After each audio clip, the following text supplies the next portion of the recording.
qytetarëve të cilëve nuk ju është njohur prona. Por kemi një histori tjetër që ka filluar kohët e fundit, sepse ai parlament nuk e ka mendjen të zgjidhë problemet e qytetarëve, e ka mendjen si të vjedhë pronat e shqiptarëve. Dhe çfarë bëjnë tani? Tani nuk rrezikohet më prona e atyre që s'kan certifikat pronësie, tani rrezikohet prona dhe atyre që e kanë certifikatin e pronësisë. Siç po ndodh në Durrës për shembull. Çfarë po bëjnë në Durrës? Duan të ndërtojnë në qendër të Durrësit. Dhe atëherë çfarë bëjnë? Shkojnë, i shpronsojnë me vlera qesharake dhe i nxjerrin në mes të rrugës. Për interes privat. Tani i marrin pronën privatit për t'ia dhënë një privati tjetër.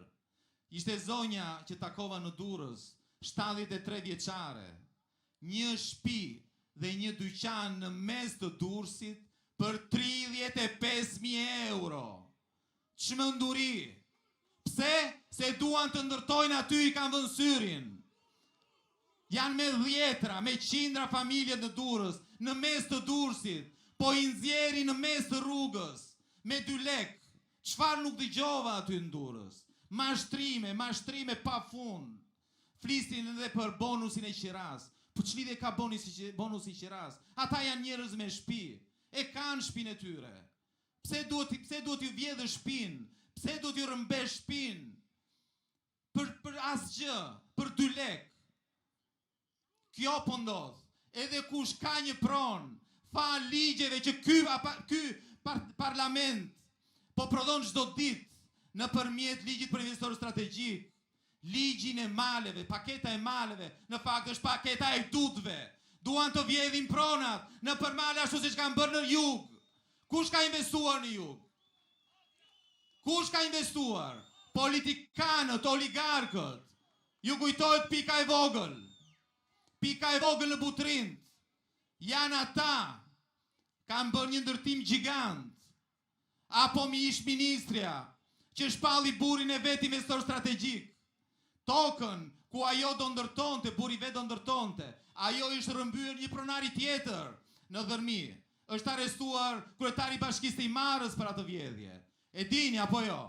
Kjo po ndodh me pronat. Edhe ata që e kanë pronën sot e humbasin fal ligjeve që ka bërë Edi Rama, që pasurojnë veten e tij dhe oligarkët afër tij. Por ajo që është akoma më e rëndë, ka ndodhur te 5 Maj te kombinati. Dhe fatkeqësinë dhe tërmetin e përdorën për të rrëmbyer pronën. E njëjta gjë identike. Janë të pacip, janë të pangopur dhe nga fatkeqësi duan të përfitojnë. Edhe aty u shpallën shtëpi të pabanueshme për t'u arrëzuar, për t'u shpronsuar për 2 lekë dhe për të ndërtuar të mbi shtëpitë e tyre. Këtë kanë bërë. Prandaj, pavarësisht se në këto 35 vjet kemi parë pa fund pa drejtësinë lidhje me pronën, nuk duhet të dorëzohemi. Duhet të marrim shembull, nga Rjolli, nga Durrësi. Duhet të vazhdojmë të protestojmë, të rezistojmë. Do t'ja dalim çdo shqiptar që ka një problem pronësie, çdo shqiptar të cilit po i rrëmbejnë pronën, partin mundësia e ka në krah. Këtu na keni. Hajderi do protestojmë për të gjithë ju.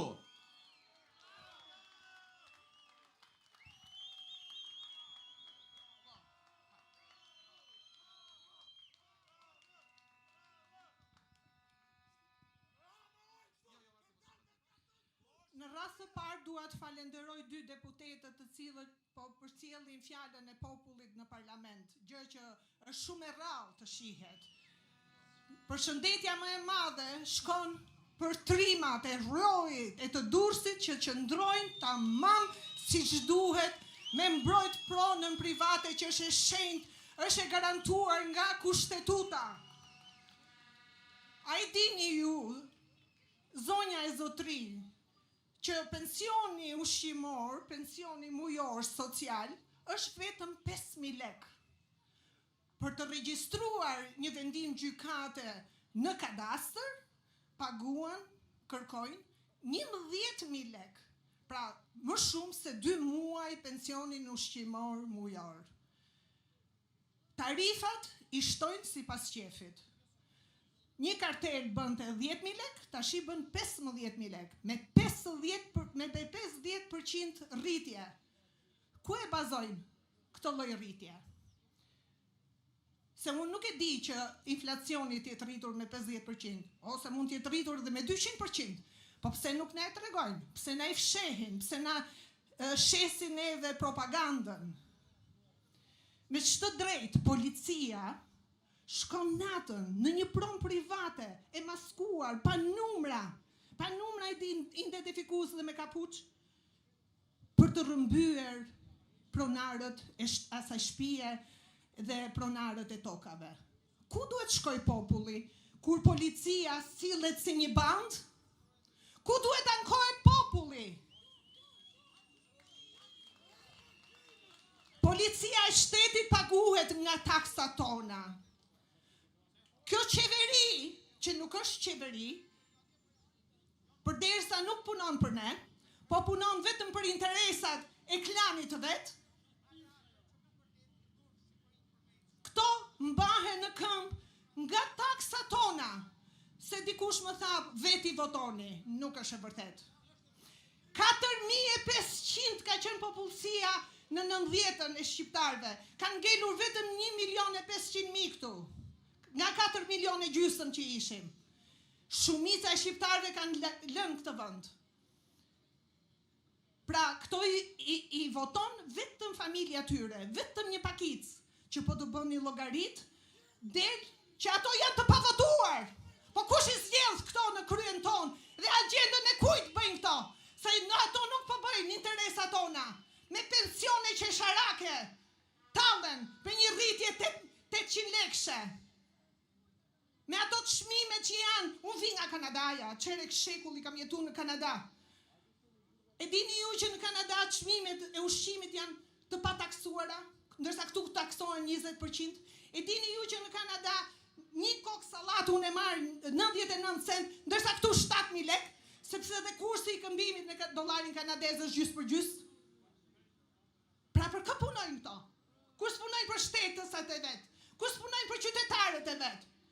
Ai me shku natën me përdor policinë sikur ta kenë bandën personale.